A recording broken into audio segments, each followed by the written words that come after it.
Bienvenue.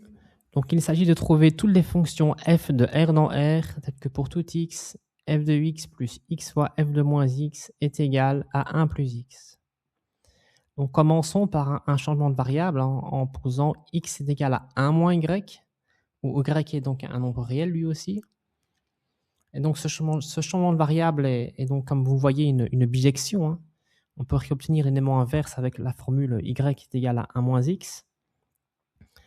Donc, en réécrivant l'égalité avec ce changement de variable, nous obtenons donc f de x, soit donc f de 1 moins y, plus x, donc 1 moins y, fois f de 1 moins x, donc f de 1 moins 1 moins y, est donc égal à 1 plus x, donc soit 1 plus 1 moins y. Et donc là, on se rend compte qu'il y a évidemment des termes qui se simplifient, hein. Dans le membre de gauche de l'égalité, 1 moins y, donc moins y plus y. Et dans le membre de droite, ça donne donc 2 moins y, évidemment. Et si on réécrit cette égalité, nous obtenons donc f de 1 moins y plus donc 1 moins y multiplié simplement par f de y est égal à donc 2 moins y.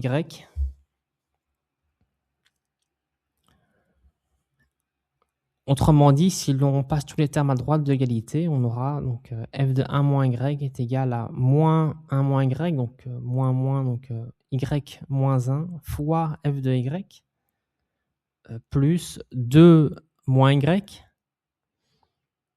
Et là, on se rend compte qu'on peut très bien, de manière valide, faire un changement de nom, hein, renommer y en x finalement. Et donc la variable, maintenant, on peut la renommer x, hein, finalement. Et dès qu'on la remplace et dès qu'on la substitue dans l'équation de départ, nous aurons donc f de x plus donc x fois f de moins x, hein, donc l'ancien f de moins y, x moins 1 fois f de x, plus donc désormais donc 2 moins x. Et donc ceci doit être égal donc à 1 plus x. Et à partir de là, on se rend compte qu'on peut en fait faire beaucoup de simplifications. On peut déjà mettre en évidence notre fonction f pour l'isoler. Donc f de x multiplié par, donc je prends des crochets pour bien différencier avec les parenthèses. Donc 1 plus donc x fois x moins 1, soit x carré moins x, plus, donc on distribue le x, hein, x fois 2 moins x est égal à 1 plus x. Et à partir de là, on peut passer des termes à droite de l'égalité, hein. On obtient donc f de x fois donc x carré moins x donc plus 1 pour le terme de gauche de l'égalité, et pour le terme de droite de l'égalité, on a donc 1 plus x comme avant, moins 2x moins x carré, donc plus x carré. Ce qui se réécrit aussi également, donc x carré moins x plus 1. Et là, on se rend compte qu'on a deux fois le même polynôme à gauche et à droite de l'égalité. Donc ce que nous pouvons faire, c'est le rassembler dans un seul terme.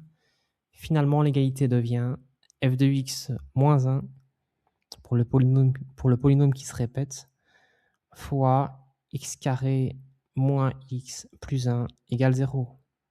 Et ça a lieu pour tout x réel.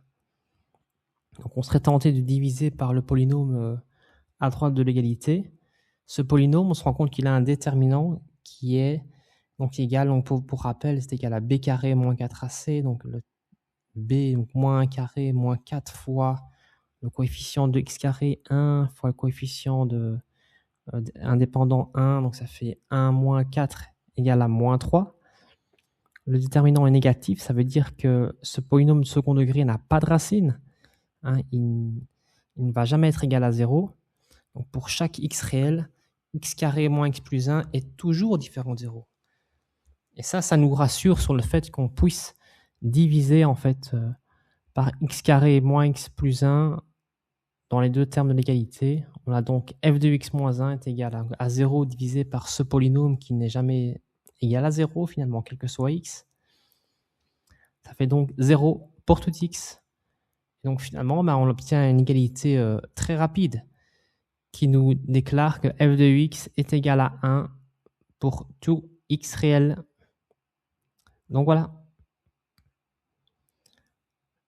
Vérifions de manière effective que ça fonctionne dans l'équation fonctionnelle. Donc f de x, donc 1 plus x fois f de moins x, 1 aussi. Est-il bien égal au membre de droite, donc à 1 plus x? Évidemment que oui. 1 plus x à gauche et 1 plus x à droite. C'est correct.